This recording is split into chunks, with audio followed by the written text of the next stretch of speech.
Chapter 21. Guys, we're almost more than halfway through the book. We're almost there. There's only 33 chapters. And it's starting to get really good.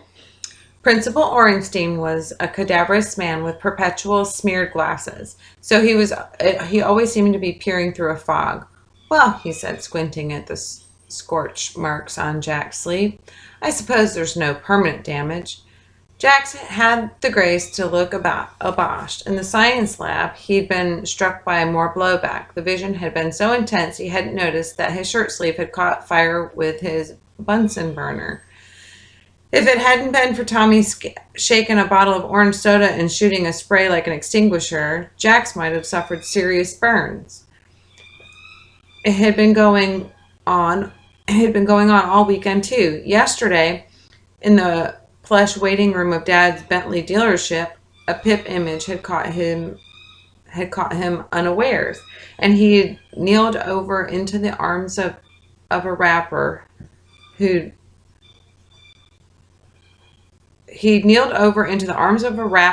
been there spending the proceeds of his last platinum album.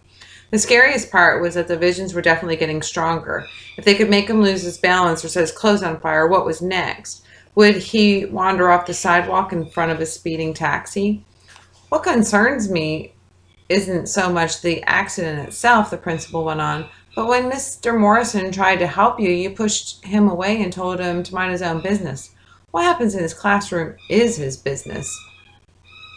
There was no explaining this one. Sorry, he gazed into Mr. Ornstein's eyes to make sure the principal understood he was sincere. I'm afraid you've gone beyond the level of mere apologies, Jackson. You laid hands on a teacher, according to the school's code of conduct. With that, the principal seemed to lose his train of thought. A pip image bubbled up in front of Jax.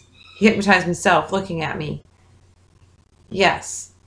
Well, the principal murmured drowsily, his eyes still locked on Jax. You're a good kid. One of our best, really. I think we can give you another chance. That'd be great. And suddenly, Jack's relief morphed into anger. At that moment, he understood his father's total rejection of his family background. In a way, Jax felt it even more acutely. Dad had to deal with hypnotists, but at least he'd never been saddled with the gift itself. Just then, Jax wished he'd never heard of the Opuses, or the Sparkus, or Cynthia, or the wondrous Elias Mako. He longed for the days when he thought bent meant crooked. What do you mean, another chance, he blurted. I pushed a teacher. That's as bad as punching him in the face. You can't let me get away with that. You've got to throw the book at me. He wasn't sure what he was trying to accomplish. Getting in trouble at school wasn't going to uncomplicate his life, but he rejected any special treatment courtesy of his unwanted skill he'd inherited. Agreed, Mr. Ornstein exclaimed. I'm suspending you for 2 weeks, and when you come back, I want to see you and your parents in the office. At the mention of Mom and Dad, Jack's will to be punished evaporated. Maybe the second chance is a better way to go. My thoughts exactly, the principal concurred. Jax concentrated on his sneakers to break the link. I'm glad that's settled, Mr. Ornstein went on. I hate to see any problem with one of our best and brightest. Tell me, how are you getting along at Dr. Mako's institute? What was the name? Cynthia, Jax supplied. To be honest, it hasn't really turned out like I expected. I don't think I'm going to go anymore. The principal did not approve. You can't rob yourself of the opportunity to work with a man like Dr. Mako. Actually, he's kind of a disappointment, too. It was the first time Jax had admitted such a thing out loud. Mr. Ornstein was appalled. Dr. Elias Mako has devoted his life to New York City education and is an inspiration to every single one of us. Jax labored to keep the sarcasm out of his tone. Yeah, so I've been told. Dr. Mako's circle of associates reads like a who's who. Why, one of the Institute's best friends is Senator Douglas, and now it looks like he may have the Democratic nomination wrapped up, especially after the scandal about Governor Schomburg. Jax froze. Governor Schomburg? The principal made a face. It's all the usual political skullduggery. It happens so often these days it's hardly worth thinking about. What's important about it is that it's a couple of weeks before the primary, and it'll probably sink Schomburg and put Douglas over the top. A lucky piece of timing for the senator. Jax had a mental picture of Wilson and DeRon scurrying down 45th Street like carrying Schomburg's stolen files in a canvas sack. Lucky timing. Luck probably had very little to do with it. Jax went straight from the office to the library, pounced on a computer to get the latest news. It was true. The governor had issued a permit for a casino in North Carolina in exchange for a large campaign contribution. Schomburg claimed he knew nothing about it, but even if that was true, the damage was already done. The story was all over the internet. CNN and Fox were both screaming about it on their live feeds. The papers were planning major headlines. Even if Governor Schomburg turned out to be innocent, there was no way his name would be cleared by primary day.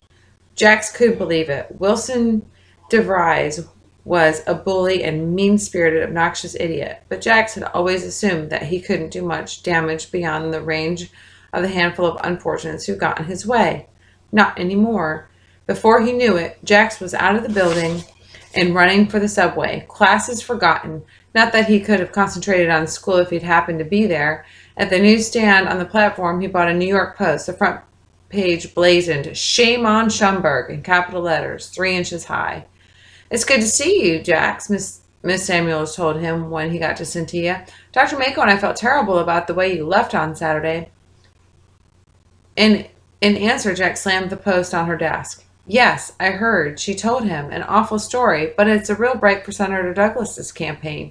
"Wilson and D-Ron did this," Jax interrupted savagely. "I'm not following you. I saw those 2 guys break into Schomburg's headquarters and steal the files. Now suddenly this big scandal comes out.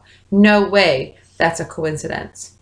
She looked so utterly blindsided that Jack softened his tone. He explained how he'd picked up Wilson's plan through hypnotic blowback and had staked out the rendezvous point to see what was going on. Miss Samuels was still bewildered. "But why would Wilson and D-Ron do such a thing? Don't you see? They did it to make points with Dr. Mako because he supports Douglas." Wilson's exact words were, "Get this right and everyone can forget all about Jackson Opus. They did it to turn the spotlight off me and on them." "This is a very serious accusation," the assistant director exclaimed. "I have to talk to Dr. Mako." "Yeah, well, I hope you have better luck than me," Jax muttered. "Please wait in the lounge. Dr. Mako will be here within the hour." Jax had intended to make a dramatic exit, but the prospect of finally seeing the director changed his mind.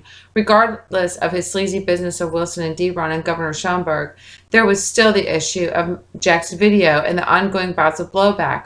Only Dr. Mako could advise him what to do about it. In the lounge, Jax helped himself to a granola bar and sat down at one of the computers to read on the Schomburg scandal. The headlines were spiraling out of control. "Schomburg Schmear and Casino Kickbacks Co's Candidate." Strangely, there was no story at all about a burglary at Schomburg's headquarters, or even passing mention of a night watchman stuffed in a file drawer.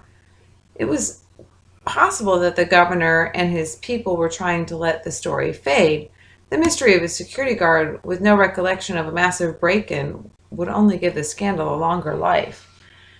The door of the lounge was flung open, and Wilson burst into the room with his customary brashness. He seemed surprised to see Jax at the computer. "How come you're so early, Dopus?" Jax glared back. How come you are?" Jax sprayed a laugh. "I couldn't sit still at school. This is the day. A humongous day." "Oh, I know." Wilson's eyes narrowed. "What do you know? I saw you. Saturday night. You and D-Ron. I know exactly what you did and how you did it." "You're lying," Wilson snorted, but he looked a little less sure of himself. "I know you guys broke into Schomburg's headquarters. I saw you bend the poor guard and steal those files. And give me the credit to put 2 and 2 together to figure out where this big election scandal comes from." "You little—" Wilson stormed over to Jax and stood too close. "Have you been spying on me? How could you possibly know where we were going to be on Saturday night?" Jax could feel the violence emanating from his enemy like heat from a furnace, but he did not flinch. "How long have you been at this place, Wilson? Have you noticed that people here can do things? Maybe I've got something going on that you don't have a prayer of understanding. And no matter what you do for Terry Douglas's campaign, it's not going to make you a better mind-bender than me." Wilson reached out with his meaty hand, but Jax wheeled his chair out of the way just in time. He jumped and faced the bully, jaw set. "You asked what I'm doing here so early? I'm here to rat you out. Let's see what Dr. Mako thinks of the way you and your scumball friends operate.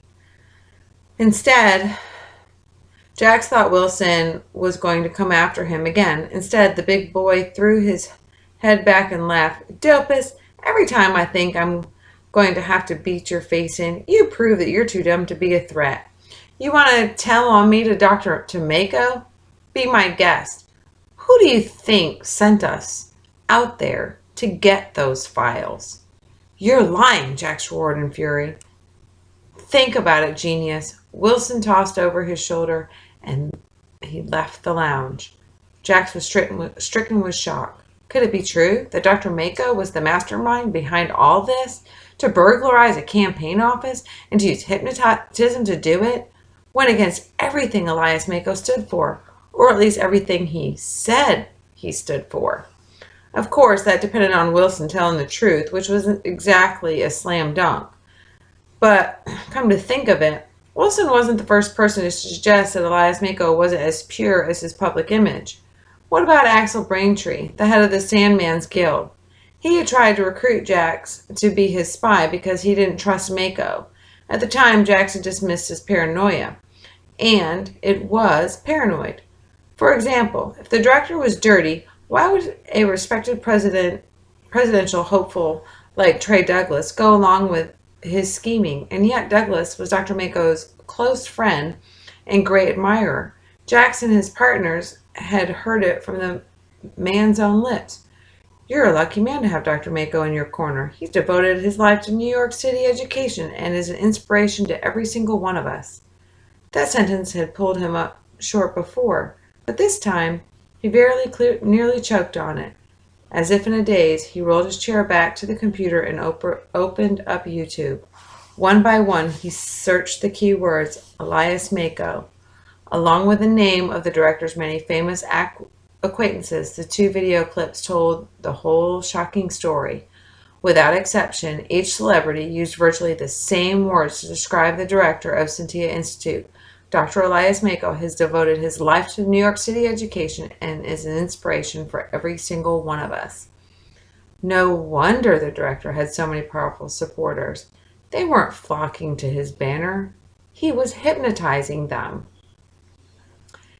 And if Trey Douglas won the nomination and then went on to win the White House, Mako would control the leader of the free world. Jax was still reeling from his revelation that the door swung wide and none other than Dr. Mako himself stood before him. It would be wrong to say he looked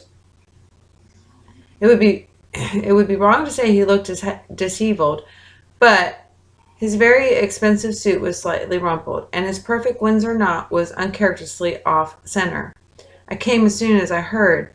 He wasn't out of breath exactly, but it was clear that he'd made great haste to get there. For more than a week, Jax had begged for an audience with this man. His every thought had been to reach the director so they could discuss the undeniable truth that remote hypnotism was possible and that his video was accomplishing it. But now, face to face with him, all he could come up with was, I don't have anything to say to you. It was the first time Jax had ever seen Mako in a state of less than complete comfort and control. Jackson, the reason I support Trey Douglas is because he would make a fine president. Having a friend of Cynthia in the Oval Office would be good for all of us. That means nothing to me, Jax replied evenly, because I'm not a part of Cynthia anymore. I'm out of here. He walked out of the room, down the stairs instead of using the elevator, and through the lobby into the fresh air. It had never tasted fresher.